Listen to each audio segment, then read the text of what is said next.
Ces dernières semaines, vous n'avez pas pu passer à côté de l'actualité brûlante qui concerne les cryptoactifs et notamment la forte volatilité.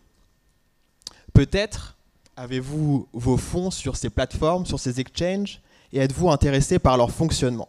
Vous vous êtes même peut-être déjà demandé si ces plateformes pouvaient restreindre les retraits. La réponse nous est apparue il y a de cela quelques semaines et plusieurs plateformes de négociation d'actifs numériques suspendirent temporairement les retraits, notamment de Bitcoin. Comment est-ce possible, me direz-vous? Comment est-ce possible? Comment est-ce possible que vous nous empêche de disposer de vos actifs de la manière qui vous semble la plus juste? Ça ressemble un petit peu à une banque, alors que justement c'est ce qui n'est pas souhaité. Mais il faut bien se rappeler d'une chose, c'est que vous ne détenez pas directement vos cryptoactifs lorsque vous passez par une plateforme d'exchange. C'est l'intermédiaire, c'est Binance, c'est KuCoin ou encore CoinHouse qui vous permettent d'y accéder. Partant de là, et voyant les risques relatifs aux services rendus, le législateur a jugé préférable de définir un cadre pour que cet écosystème puisse se développer dans un environnement à la fois protecteur, mais également rapide et pertinent. Donc, à travers notre exposé, on va vous présenter le statut qui répond à la douce mélodie de prestataire de services sur actifs numériques ou encore PSAN. Quelques définitions déjà. Les prestataires de services numériques, ça sous-entend des actifs numériques. Donc, est-ce que certains d'entre vous savent ce que sont les actifs numériques? Très bien. Alors, les actifs numériques, ce sont tout bien incorporels représentant sous forme numérique un ou plusieurs droits pouvant être émis, inscrits, conservés ou transférés au moyen d'un dispositif d'enregistrement électronique partagé, blockchain, permettant d'identifier directement ou indirectement le propriétaire du bien. Donc c'est l'Ethereum, c'est Bitcoin, c'est un bon nombre de tokens, ce sont tous ces actifs. Donc pas de définition particulière concernant le statut de PSAN, donc prestataire de services sur actifs numériques, mais la définition en fait, elle est apportée par les activités qui sont réalisées par les acteurs. Lorsque certaines activités sont réalisées, vous devez nécessairement demander un enregistrement auprès de l'AMF. Lorsque je dis vous pouvez, ça veut dire que vous n'êtes pas obligé en fait. C'est en fonction de l'activité, en fonction des activités ou de l'activité qui est réalisée, vous avez à faire face à un enregistrement tantôt facultatif, tantôt obligatoire. Donc, les PSAN, enregistrés ou non, sont régulés. Ils se doivent de respecter des règles, conséquences immédiates de leur qualification juridique. Il y a quelques jours, un célèbre exchange contactait ses clients pour les informer que certains services ne seraient plus disponibles en France à compter du mois d'août, afin de se conformer aux exigences du régulateur français. Comme le disait Oncle Ben à Spider PSAN, l'octroi du statut de PSAN implique de grandes responsabilités. Il nous a donc semblé pertinent de vous présenter les activités qui exigent un enregistrement obligatoire, ce qu'est l'agrément, les intérêts de l'enregistrement, et puis vous dresser un panorama rapide de la réglementation française, mondiale, et les leçons que nous pouvons en tirer. Mais surtout, nous solliciterons vos lumières en fin de présentation afin de nous aider à caractériser certaines activités et vous nous direz si l'enregistrement est obligatoire ou s'il ne l'est pas. On compte sur vous. Mais avant, Marvin, pourrais-tu nous en dire davantage sur les activités qui nécessitent obligatoirement du prestataire un enregistrement? Merci Walid pour cette introduction qui a permis de définir le statut de PSAN. Moi, je m'intéressais à l'intérêt d'obtenir ce statut. Donc pour moi, il y a 3 intérêts majeurs qui sont d'exercer une activité en toute conformité auprès de l'AMF. Ensuite, un avantage concurrentiel, parce que comme vous le savez, le secteur des cryptoactifs est en pleine expansion. Et enfin, dernier intérêt, c'est de pouvoir rassurer les investisseurs pour justement acheter vos services si vous êtes un prestataire. Donc là, je vous ai projeté au tableau les différents services que peut proposer PSAN. Donc il y en a beaucoup. C'est une liste exhaustive. Et il faut se concentrer sur les 4 premiers car ce sont ceux-là qui nécessitent l'enregistrement obligatoire auprès de l'AMF. Et surtout, ce sont ceux-là qui vont vous aider à résoudre les cas pratiques à la fin de l'exposé. Donc nous avons la conservation d'actifs numériques pour le compte d'un client, le service d'achat ou de vente d'actifs numériques en monnaie ayant cours légal, donc soit dollars, euros ou une autre devise, le service d'échange d'actifs numériques contre d'autres actifs numériques, la réception et la transmission d'ordres sur actifs numériques, soit le fait de recevoir et de transmettre des ordres d'achat ou de vente portant sur des actifs numériques pour le compte d'un client. Donc là, c'est typiquement le cas d'un exchange comme Binance. Donc maintenant, je vais vous parler de l'enregistrement obligatoire. Donc vous l'aurez compris, l'enregistrement est obligatoire dès lors qu'un prestataire exerce l'une des 4 activités projetées au tableau. Donc vous ne pouvez pas ne pas vous enregistrer si vous exercez une de ces 4 activités, c'est une obligation. Si vous ne le faites pas, vous vous exposez à des sanctions assez importantes. Donc pour les 2 premières activités, l'AMF, en parallèle avec la CPR, va vérifier que le prestataire respecte la réglementation de lutte contre le blanchiment de capitaux et le financement du terrorisme. Dans tous les cas, l'AMF va faire une vérification d'honorabilité et de compétence des dirigeants et aussi va vérifier le bénéficiaire effectif du prestataire. Maintenant, je vais vous parler du dossier d'enregistrement, ce qu'il doit contenir. Donc le dossier d'enregistrement, il doit contenir une analyse détaillée et narrative du service que vous allez proposer. Donc concrètement, vous expliquez ce que vous voulez faire, sur quel type d'actif numérique. Ensuite, il doit avoir une section qui est dédiée à la réglementation LCBFT, car elle va être analysée en détail par la CPR. Et enfin, ce dossier va être examiné, l'AMF a 6 mois pour rendre son verdict. Oui. D'accord. LCBFT, c'est lutte contre le blanchiment d'argent et le financement du terrorisme. Rassurez-vous, vous allez trouver les différents formulaires qu'il faut remplir pour demander le statut de PSAN sur le site de l'AMF. Il y en a 4. À côté de l'enregistrement obligatoire, nous avons l'agrément optionnel. Comme son nom l'indique, il est optionnel, donc ce n'est pas obligatoire, vous n'êtes pas obligé de le demander. D'ailleurs, aujourd'hui, aucun prestataire n'a d'agrément optionnel. Mais moi, je pense que c'est une bonne chose de le demander car ça permet d'avoir une certaine garantie vis-à-vis des autres prestataires. Maintenant, je vais finir par les sanctions, parce que s'il n'y a pas de sanctions, le statut de PSAN ne sert un peu à rien. Donc les sanctions, ça peut aller jusqu'à 2 ans d'emprisonnement et 30 000 € d'amende en cas de non-respect de l'enregistrement obligatoire. Et en cas de non-respect de la réglementation LCBFT, la sanction peut aller jusqu'à 100 millions d'euros et 10% du chiffre d'affaires. Donc c'est une sanction qui est assez importante et qui peut nuire à une entreprise. Je vais maintenant passer la parole à Antoine. Merci Marvin. Donc nous sommes aujourd'hui en 2022 et c'est l'heure de faire les premiers bilans depuis la loi Pacte de 2019. Ce bilan, on a 2 référentiels. On a un premier référentiel qui est le rapport de la CPR qui a été publié en juillet 2021. Et ce rapport fait état indirectement de 22 enregistrements auprès de l'AMF. Ce chiffre a subi une évolution puisque en 2022, nous sommes aujourd'hui à 37. Et comme l'a dit Marvin, toujours aucun agrément. Est-ce que ce bilan, au bout de 2 années, 3 années, est plutôt positif, plutôt négatif ?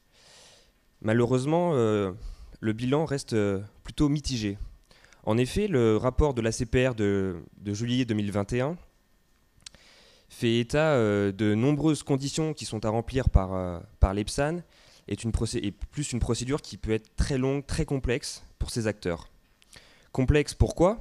Complexe tout d'abord parce que les dirigeants d'EPSAN doivent se conformer, comme l'a dit Marvin, aux risques afférents à la lutte contre le blanchiment d'argent et le financement du terrorisme. Pour ce faire, la CPR va encore plus loin et va exiger de la part des dirigeants des formations qui permettent de sensibiliser aux risques sur le financement du terrorisme. Donc c'est quand même assez consommateur de temps pour ces dirigeants, mais ce n'est pas tout.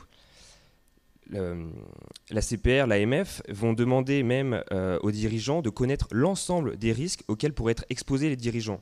Donc ça va être par la connaissance de la plateforme, ça va être par la connaissance du service de paiement, ça va être par la connaissance, la destination, la provenance des fonds, les territoires à destination. Ça va être tout un tas de conditions et de connaissances de la part du dirigeant qui, par moment, peut sembler infaisable au vu du nombre d'informations qui peuvent être demandées. D'autant plus que les dirigeants des PSAN vont devoir se conformer aux procédures de KYC. Donc qu'est-ce que le KYC? C'est le Know Your Customer, c'est la connaissance du client, et donc ça va être la vérification de l'identité du client. Et bah, c'est une procédure comme en banque, mais c'est une procédure qui peut être assez longue. De plus, on va demander au PSAN, et c'est là qu'est l'aspect vraiment très complexe de ces directives qui sont données, ça va être la connaissance de l'ensemble du flux de transactions en amont et en aval sur ces plateformes, ainsi que la connaissance de l'adresse publique d'envoi des fonds, etc. Donc ça, c'est quasiment infaisable, c'est très très complexe pour ces PSAN. Donc ce bilan, c'est le bilan de la CPR, c'est sous forme de réquisitoire qui est vraiment très très peu encourageant pour les PSAN, voire totalement dissuasif pour eux. Donc ce rapport de juillet 2021, on pourrait être tenté de se dire qu'en 2022, ces autorités ont pris conscience que toutes les exigences demandées étaient vraiment très très complexes. Malheureusement non, parce que la mise à jour en juin 2022 va encore plus loin dans ce processus et pousse le cadre légal très très loin, notamment avec l'interdiction qui va être demandée au PSAN au niveau des dérivés de crédit, de crypto. Donc on entend par ces dérivés-là tout ce qui va être les produits à effet de levier, le stacking, le lending. Donc qu'est-ce que le stacking? Donc, comme vous pouvez le voir au tableau, le stacking, c'est une immobilisation par un détenteur de crypto-monnaie afin de valider une transaction effectuée sur une blockchain et reposant sur un mécanisme de consensus. Et donc là, ça va être une immobilisation sur sur une période X contre des récompenses. Ça peut être risqué, mais c'est un placement qui est aimé par des investisseurs.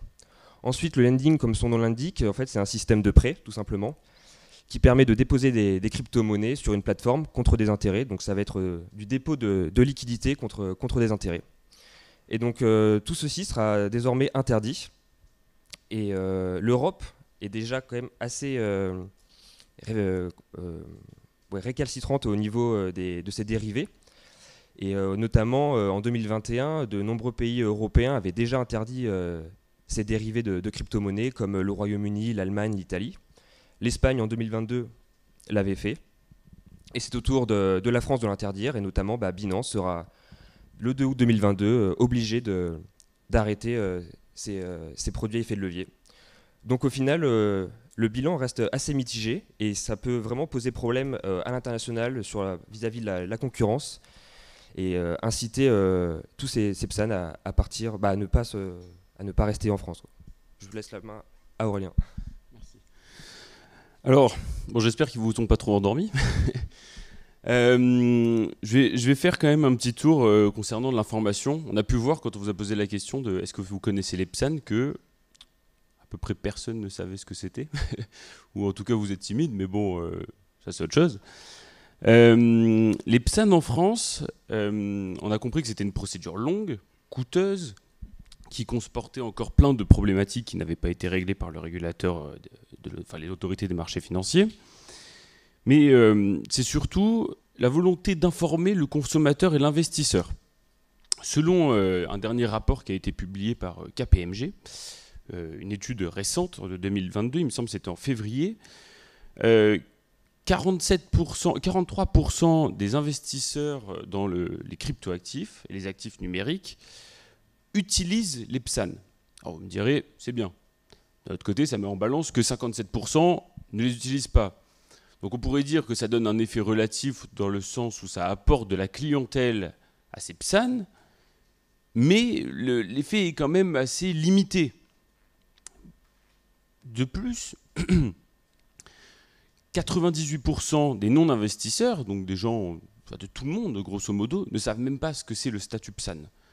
Et aujourd'hui, il me semble que nous sommes dans un monde qui évolue très rapidement et que la régulation autour des PSAN tarde à évoluer. Et bien que nous ayons été en France précurseurs en la matière, l'AMF a du mal à mettre à jour comme il faut sa politique PSAN. On en vient à la plus grosse incohérence autour des PSAN. Vous connaissez tous, je suppose, les NFT. Vous savez ce que c'est à peu près. Non-fungible token, c'est des petites images. Vous avez vu certaines collections qui se vendaient des millions de dollars. Je pense que vous en avez au moins à peu près entendu parler. Les NFT et les acteurs qui vendent aujourd'hui des NFT, il n'y en a aucun qui est enregistré en tant que PSAN. On pourrait me dire que ça paraît bizarre. Bon, quand on regarde le sens d'une définition de l'actif numérique, que vous a dit tout à l'heure Walid, et que vous la mettez par rapport à ce que vous pensez être un NFT, vous pourrez dire qu'un NFT est un actif numérique, et donc qu'un prestataire qui vend des NFT doit être un PSAN, doit être enregistré. Ce n'est pas le cas. Le problème, c'est que les NFT n'ont pas de définition légale. Vous pouvez essayer de trouver, la doctrine a essayé de donner des définitions, nous l'avons vu avec la chaire Coiré, c'est au maximum, on peut être sûr de dire que c'est un certificat d'authenticité. Au-delà de ça, personne ne sait vraiment. Donc il est difficile de faire entrer un NFT en tant qu'actif numérique. Et c'est lourd de conséquences. Parce que si un NFT n'est pas actif numérique, tous les prestataires qui vendent des NFT n'ont pas besoin d'être enregistrés en tant que PSAN. Et donc, ils n'ont aucune exigence à respecter. Et ils peuvent vendre leurs NFT contre des monnaies fiat, donc des monnaies ayant cours légal, des euros, des dollars, ou contre des cryptoactifs, sans avoir à respecter forcément les énormes contraintes qu'ils peuvent avoir sur les politiques KYC, sur les politiques LCBFT, même s'ils sont obligés d'en avoir, parce que c'est réglementaire, mais ils n'ont pas le surplus à s'imposer, et ça leur crée un avantage concurrentiel direct par rapport aux PSAN qui vendent qui vendent et échangent des cryptoactifs. Donc, par rapport à tout ça, vous me direz, on est en France, nous avons traité que le statut français.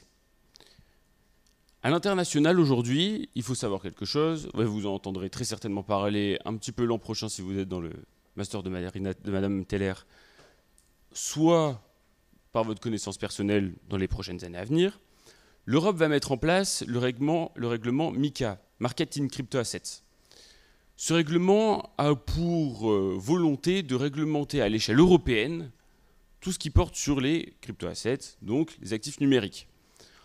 Cela reprend, pour avoir travaillé dessus, le statut PSAN avec encore plus de contraintes. Beaucoup de politiques et d'acteurs se disent, mais est-ce que ça ne va pas créer un désavantage concurrentiel massif envers les autres pays et les autres acteurs à l'international? Eh bien oui, ça va le faire, certainement, on ne peut pas l'éviter, mais au moins on sera les premiers à avoir une régulation et nous serons les premiers à oser faire quelque chose. Et dans le monde de la dans la cryptosphère, on se rend compte que, comme Binance et les gros acteurs, ils ne sont pas contre la régulation. Il faut bien comprendre ça. Ils ne sont pas contre. Ils veulent juste une bonne régulation. Aux États-Unis, récemment, Joe Biden a signé un décret disant que les États-Unis sont favorables à la mise en place d'une régulation pour les cryptoactifs. Et dans ce sens, la SEC, donc la Security Exchange Commission, notre AMF, grosso modo, va mettre en place une politique sur les cryptoactifs. Donc on voit que, quand même, l'Europe, les États-Unis veulent réglementer tout ce qui est autour des cryptoactifs. La Chine, de leur côté, interdit tout, enfin, sur le papier, tant que ce n'est pas près du pouvoir. Et aujourd'hui, on se rend compte que la réglementation est un enjeu très important, qu'il y a des sous-jacents concurrentiels aussi importants, et beaucoup de problèmes qui ne sont pas résolus et qui doivent être résolus. Après vous avoir endormi, on va vous réveiller. On va faire des petits exercices. C'est pas très compliqué si vous nous avez écoutés, mais au moins on va pouvoir vérifier ça. Ça va être des petits cas pratiques. Tu veux commencer ? Juste déjà, peut-être, Oui, premièrement, est-ce que vous avez des questions ? quelles sont vos questions ? Oui, quelles sont vos questions ? Parce que vous en avez forcément. En gros, pour vous résumer, les PSAN, prestataires de services sur actifs numériques, on caractérise l'actif numérique. Ensuite, en fonction des activités qui sont réalisées, on voit si on entre dans le champ de l'enregistrement obligatoire de l'enregistrement facultatif. Cet enregistrement, qu'est-ce qu'il apporte? Une certaine sécurité. Clair pour vous? Vous devrez pouvoir réussir la suite alors. Ah, merci.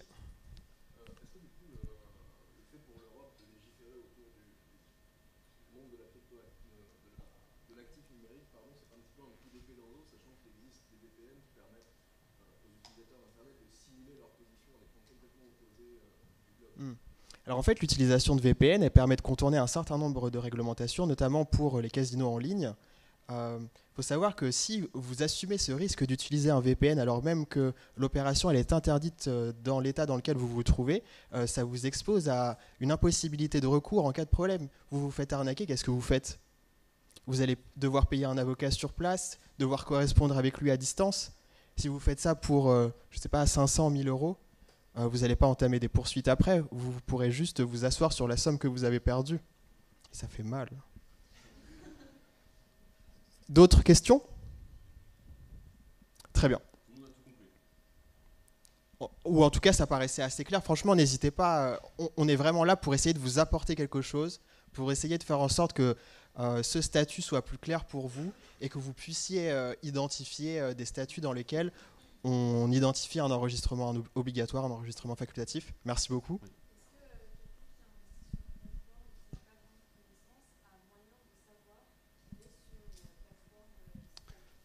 J'ai oublié de vous le dire, mais c'est très bien.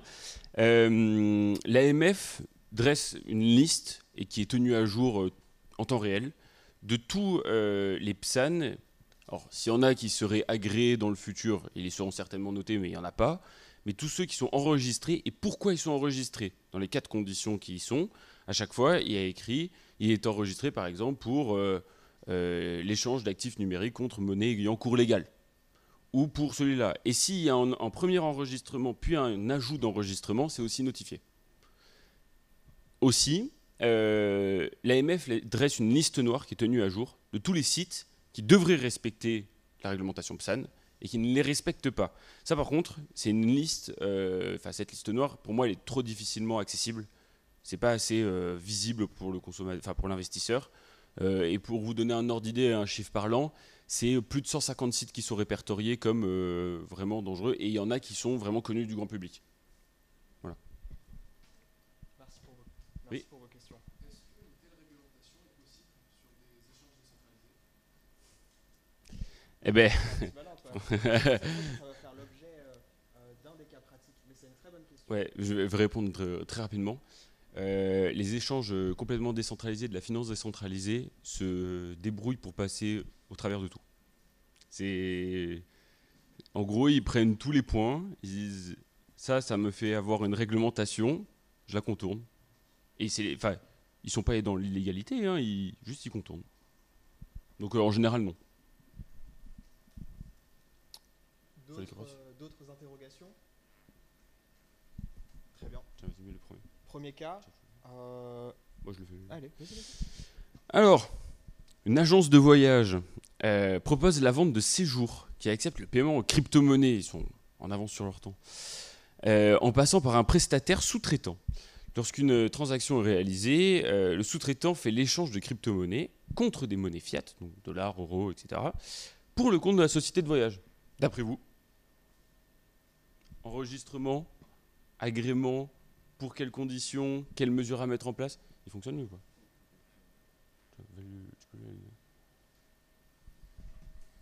Ou rien. Oui, ou rien aussi. Quoi?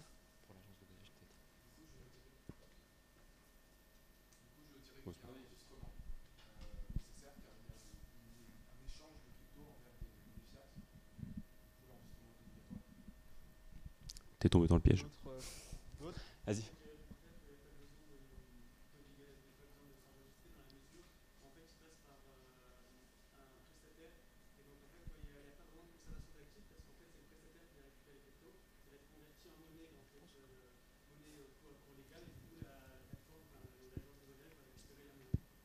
C'est exactement ça.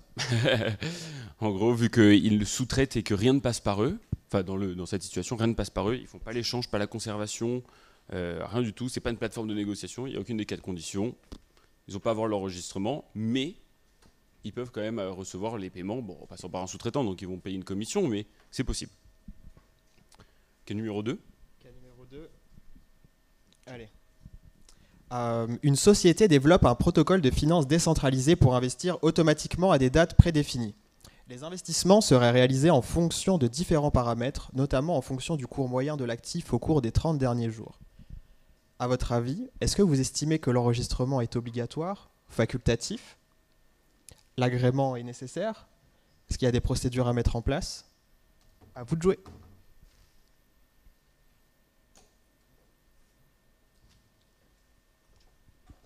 Franchement, n'hésitez pas, on n'est pas là pour vous juger, c'est du pur partage. Du coup, moi j'aurais tendance à dire que oui, parce que c'est la perspective de investissement automatique à date prédéfinie. Ça suppose le dépôt par les utilisateurs, par les clients de cette société d'un patrimoine qui va être réinvesti directement au moment où le cours de l'actif numérique sera intéressant. Donc je pense que le statut de PSAN est obligatoire pour cette société. Ok. Une autre vision? D'autres avis? Très bien. Déjà, je te remercie d'avoir carré ça, mais malheureusement, ce n'est pas la bonne réponse. Pourquoi? Parce que, d'une certaine manière, c'est le cas que l'on vous a exposé à la suite de ta question, jeune homme. Pourquoi? Protocole de finance décentralisé, ça sous-entend qu'il n'y a pas d'entité personne morale matérielle qui réalise les services à un endroit Bien que la société développe un protocole qui a un lien avec les actifs numériques, si elle ne le développe que dans le but de le vendre à des clients, ce qu'on a dit, une société développe un protocole. Développer un protocole, ça veut dire développer un outil qui est mis à la disposition des autres. Ça ne veut pas dire proposer une plateforme d'exchange sur laquelle l'on réaliserait des transactions. En fait, ce cas, on a essayé de vous mettre des informations inutiles pour que vous déceliez ce qui est vraiment important. Ce qui est vraiment important, c'est qu'on développe un service, un protocole qui est mis à la disposition des autres et qui ne peut pas s'analyser en un exchange ou un PSAN qui nécessiterait un enregistrement obligatoire. J'espère que pour les 2 prochains, vous rehausserez le niveau. En gros, pour faire très simple, c'est comme si c'était une société d'informatique qui développait un logiciel et qui juste le vendait, qui ne permettait pas de faire l'utilisation sur sa propre plateforme. Juste, elle le prend, elle le vend, et après, vous utilisez vous-même. Et dans ces cas-là, il n'y en a pas besoin. Il n'y a pas besoin d'être enregistré en tant que PSAN.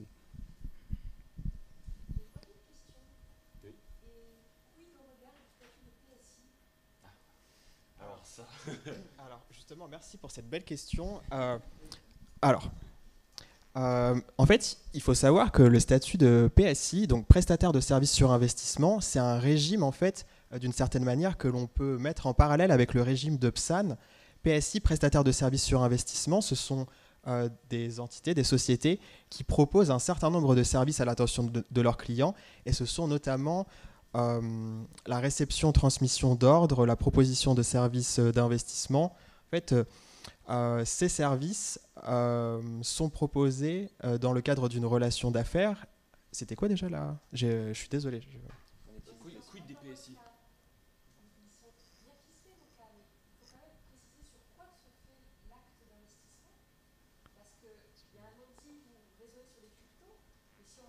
Ah oui, oui.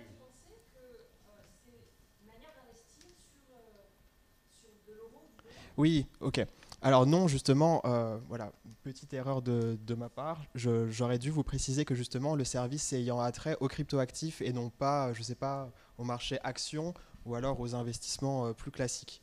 Donc là, cas spécifique ne nécessite pas, mais pourrait être analysé en un service relatif au PSI. Et donc, je botte en touche. Mais je vois qu'un jeune étudiant se montre désireux de partager.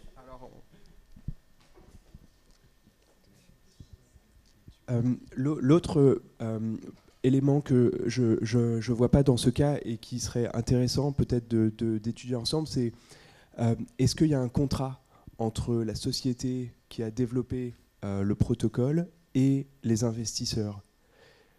Parce qu'en fait, en fonction de la nature du contrat, je pense que l'AMF, elle va pas en avoir grand-chose à faire du fait qu'il y a un protocole de finance décentralisé. Elle va simplement regarder le contrat, regarder le lieu de signature, le lieu de performance du contrat. Et je crains que si ça n'a pas été pensé, si par exemple il n'y a pas une stratégie justement pour essayer de créer une chaîne d'indices ne rattachant pas le contrat et sa performance à la France, à mon avis, l'AMF va voir rouge sur cette situation. Mais ça, justement, les acteurs en finance décentralisée et tous ceux qui développent des protocoles comme ça ne garantissent absolument rien. Ils disent juste, j'ai développé un protocole qui permet de faire ça. Ils donnent juste les possibilités offertes par le protocole, rien d'autre. Ils disent, si vous voulez l'utiliser, ben, c'est un contrat de vente. Vous achetez mon protocole, vous l'utilisez, je ne suis responsable en rien. C'est votre investissement, c'est vous qui c'est vous qui paramétrez mon protocole. Et donc, du coup, ils passent au travers de toute la réglementation et l'AMF n'a rien à leur dire. Mais s'ils arrivaient et que dans leur, on va dire, dans leur vente, ils arrivaient et ils disaient aux acheteurs, on vous garantit un rendement de temps sur tel actif pendant une période donnée, là, c'est sûr et certain que l'AMF va toquer à leur porte et leur dire, oui, bon, par contre, là, il faut un enregistrement. Ouais, ce qui serait intéressant, enfin, c'est de connaître le flux, en fait, savoir, par exemple, au niveau du protocole, si le développeur prend une part sur les transactions réalisées. Parce que ça aussi, c'est quelque chose que le régulateur peut regarder, ouvrir le capot de la voiture, en fait, pour voir comment c'est fait. Et dans le cas d'une simple vente, on va dire où c'est juste une vente pure, là, il n'y aura rien. Mais aujourd'hui, il existe des plateformes et des sites internet qui permettent justement, qui sont basés sur des protocoles et qui permettent l'investissement automatique. Et puis qui, par contre, eux, sont dans le collimateur en plus en ce moment de l'AMF, parce qu'il y en a des très gros qui sont absolument pas enregistrés. Et l'AMF enquête sur eux. Et tous les nouveaux qui se développent et qui veulent se lancer, c'est directement dit, il faut s'enregistrer. C'est même plus une question ni quoi que ce soit, parce qu'en plus de ça, il me semble que l'AMF avait communiqué il y a quelques mois dessus en disant qu'il y avait eu un quiproquo et qu'il fallait absolument se mettre à la réglementation pour ça. Mais juste, si je peux me permettre, merci en fait pour les nuances que vous avez apportées, en fait, qui nous permettent d'une certaine manière d'apprécier peut-être le manque de rigueur sur ce cas, alors que notre objectif c'était juste de faire en sorte que le mot décentralisé, ça sonne tilt, et donc que l'on analyse que ce n'est pas un enregistrement obligatoire. Mais je vous remercie d'avoir évoqué ces questions qui ne nous ont pas, qui ne nous ont pas forcément traversé l'esprit. Mais merci beaucoup. Oui, bravo pour votre fair play, les gars. Cas numéro 3. Cas numéro 3. Un groupe d'amis qui a créé une collection de NFT sur la blockchain Solana. Ils ont vendu l'intégralité de leur collection lors du premier jour de mint. Il était possible d'acheter leurs NFT directement sur leur site via des crypto-monnaies ou des monnaies fiat, dollars ou euros. Ils l'ont fait sans réellement se structurer et se demandent aujourd'hui s'ils doivent s'enregistrer en tant que PSAN. Selon vous, ils doivent s'enregistrer ou non ?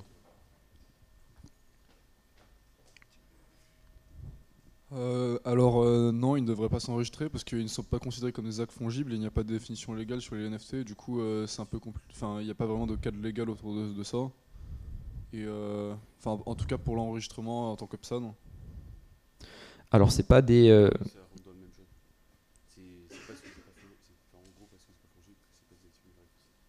la réponse qu'on voulait la plus complète, c'était de dire que c'était pas des actifs numériques. Et donc tu as raison. C'est ça la réponse. Mais il fallait juste dire actifs numériques. D'accord, ça marche. Et merci pour ta réponse.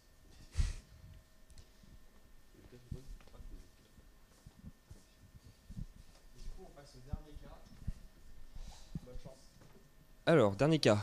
Vous êtes une entreprise de change de monnaie, vous disposez de plusieurs bureaux de change. Votre associé et vous souhaitez offrir de la valeur ajoutée à votre entreprise en se démarquant de ses concurrents dans ce milieu très statique.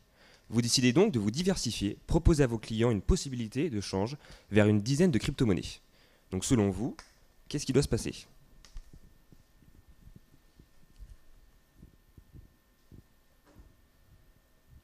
Personne pour répondre ? rappelez, on vous a parlé tout à l'heure des critères d'enregistrement obligatoire. On avait parlé de la conservation, de la réception-transmission d'ordre. On avait parlé aussi du change contre monnaie fiat ou du change contre monnaie n'ayant pas cours légal, du coup contre une autre crypto. Donc là, dans quelle situation est-ce que l'on se trouve? Par rapport aux 4. Oui, dans une situation Exact. d'échange, exact. Et est-ce que tu pourrais encore plus caractériser cette situation d'échange? Là, on vous dit, vous êtes une entreprise de change de monnaie. Vous décidez donc de vous diversifier et proposer à vos clients une possibilité de changer vers une dizaine de crypto-monnaies. Alors là, on est dans une situation de change normale, mais après, à partir du moment où pour moi, il y a une dizaine de crypto-monnaies, ça commence à changer de domaine, et donc dans l'échange d'actifs numériques, puisque les crypto-monnaies sont des actifs numériques, et donc pour moi, ça rentre dans les critères de PSAN. Donc peut-être pas obligatoire, puisque c'est un des critères, peut-être conseillé, mais je ne suis pas sûr. Mais en tout cas, il y a un des critères, c'est l'échange d'actifs numériques contre d'autres actifs. Ah non, quoique là, c'est échange d'actifs numériques contre de la monnaie fiat, en fait, de la monnaie à cours légal. Alors déjà, bravo pour ta réponse, parce que tu as réussi à compiler tous les éléments. Est-ce qu'il y a d'autres personnes qui veulent ajouter quelque chose, qui ont un avis différent ou qui veulent simplement s'exprimer? Ça va?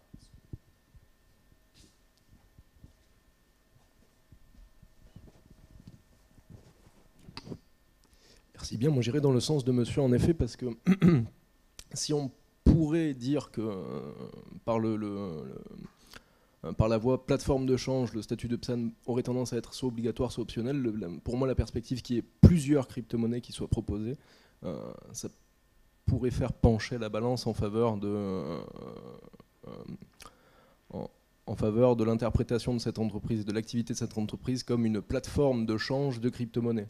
C'est la perspective vraiment de proposer plusieurs crypto-monnaies différentes et de toutes les échanger contre des monnaies fiat, qui selon moi crée un petit flou, une petite porosité entre l'activité de change et l'activité de plateforme de vente de crypto-monnaies.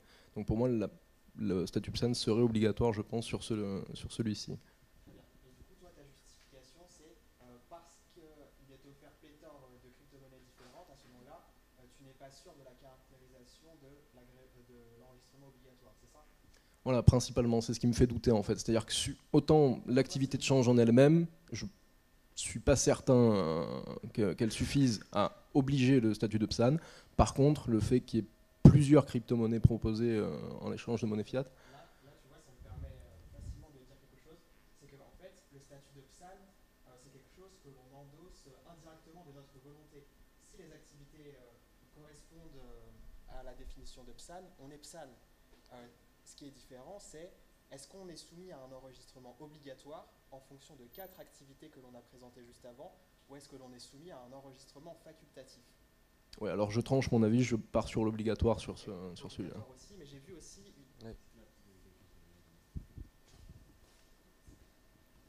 Oui, j'aurais dit aussi obligatoire, mais je me posais une question. Vous avez dit que dans les enregistrements obligatoires, il y avait l'échange d'actifs contre actifs, donc du coup ici on n'est pas du tout dans ce cas-là. Mais vous aviez aussi dit qu'il y a le service achat-vente en monnaie et en cours légal. Du coup, je me demandais si dans ce cas numéro 4, c'était possible de considérer que le change, en fait, ici, était une vente, vu que c'est de la monnaie fiat contre une crypto-monnaie. En fait, est-ce que c'est pas plutôt un contrat de vente? Très bien. C'est une analyse aussi qui est à considérer. Bravo de l'avoir relevé. Déjà, bravo à tous pour vos réponses. Et maintenant, on va passer à la solution. Du coup, comme vous l'avez toutes et tous dit, effectivement, il va y avoir l'obligation d'avoir un enregistrement. Parce que par rapport aux 4 conditions, dans ce cas précis, il va y avoir de la conservation d'actifs, il va y avoir de l'achat et de la vente d'actifs. Et dès lors, ces éléments rentrent bien dans la classification de l'enregistrement obligatoire. Et donc, il devra y avoir un enregistrement pour ce PSAN. Voilà, merci à tous. Bravo à vous.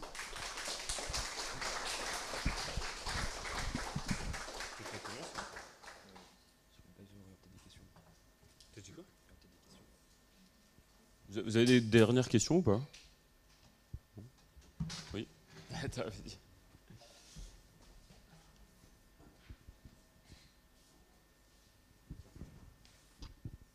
Je réagis par rapport à tout à l'heure quand vous avez parlé du staking qui allait être potentiellement même interdit dans certains pays en Europe. Du coup, je me demandais d'un point de vue environnemental, puisque le staking remplaçait aussi le minage, ça pouvait aussi, d'après ce que j'ai compris, ça aide aussi énormément. Donc si on réinterdit le staking, ça veut dire qu'on peut retourner potentiellement que sur une activité de minage pour la sécurisation des transactions, de Bitcoin, etc. Ou il y a d'autres nouvelles solutions qui émergent? Il y a le proof of stake qui est aujourd'hui, c'est le staking.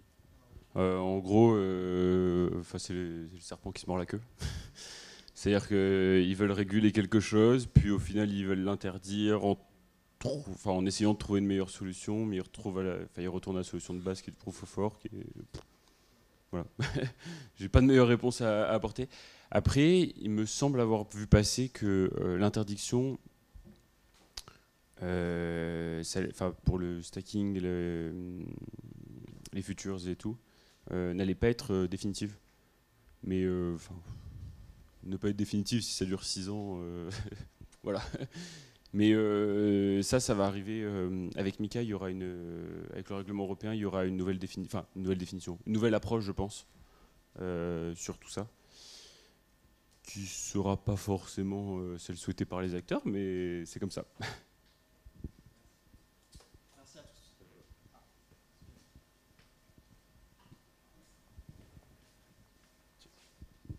Du coup, j'aimerais rebondir sur la question de monsieur par rapport au stacking et à l'interdiction. Est-ce que c'est l'interdiction de stacking uniquement sur les échanges centralisés du coup des PSAN, ou c'est le stacking en général qui peut arriver via du coup des DEX ou autres? Mais pour moi, en fait, il n'y a pas de spécification dans leur communication. C'est-à-dire que, ils vont peut-être venir le préciser après, et pour le moment, c'est une portée générale. Mais il y a plein de choses qui vont pas. On va pas se mentir, il y a plein de choses qui vont pas. Et ça, ils ont fait une communication générale pour dire que, c'est pas l'AMF qui l'a fait directement, mais Binance a fait une communication générale en disant qu'ils allaient l'interdire en France. D'autres pays européens ont fait la même chose, mais l'AMF n'est pas venue vraiment le préciser. Elle a juste dans ses dernières, en gros, l'AMF fait des Q&A. Des questions-réponses, et elle est venue se préciser qu'est-ce que c'était l'activité de stacking, et ça se voit qu'elle y porte de plus en plus d'intérêt. Mais si... Oui, je finis juste ma phrase, et voilà. Mais si aujourd'hui, Binance, le plus gros acteur, le fait pour se mettre en concordance avec la réglementation française, c'est que derrière, il y a quelqu'un qui leur a dit, ils l'ont pas fait de volonté propre. Donc, voilà. Merci à tous. Merci beaucoup.